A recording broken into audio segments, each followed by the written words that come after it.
আগামী ১ জুলাই থেকে সরকারি কর্মকর্তা কর্মচারীদের জন্য নবম জাতীয় পে স্কেল কার্যকর হতে যাচ্ছে।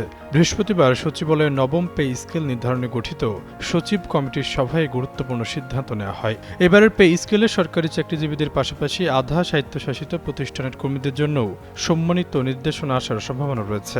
সচিবালয় সূত্রে জানা গেছে, প্রস্তাবিত নবম পে স্কেলে নিচের স্তরের কর্মচারীদের বেতন ও সুযোগ সুবিধা সবচেয়ে বেশি বৃদ্ধির বিষয়টি গুরুত্ব পাচ্ছে। তুলনামূলকভাবে উপরের স্তরের কর্মকর্তারা কম সুবিধা পেতেন।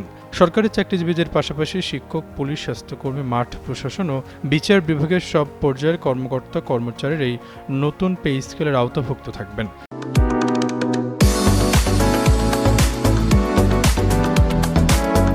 এছাড়াও বিভিন্ন গ্রেডের মধ্যে বিদ্যমান বেতন বৈষম্য কমিয়ে আনতে বিশেষ সুপারিশ করছে পে স্কেল। পেনশন সুবিধা পাওয়ার ক্ষেত্রে বড় ধরনের পরিবর্তনের প্রস্তাব করা হয়েছে।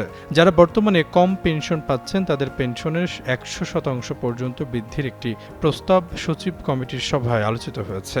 বিশেষ করে যেসব পেনশনার বর্তমানে ২০,০০০ টাকার নিচে সুবিধা পাচ্ছেন তারা এই নতুন স্কেলে সবচেয়ে বেশি উপকৃত হতে পারেন। শুধু সরাসরি সরকারি কর্মচারী নয়, স্বায়ত্তশাসিত ও আধা স্বায়ত্তশাসিত প্রতিষ্ঠানের কর্মীদের জন্য সরকার একটি সমন্বিত নির্দেশনা জারির পরিকল্পনা করছে। ফলে এই প্রতিষ্ঠানের কর্মীদের বেতন, সুযোগ সুবিধা প্রাপ্তির ক্ষেত্রেও নতুন স্কেল অনুযায়ী সুনির্দিষ্ট গাইডলাইন মেনে চলতে হবে।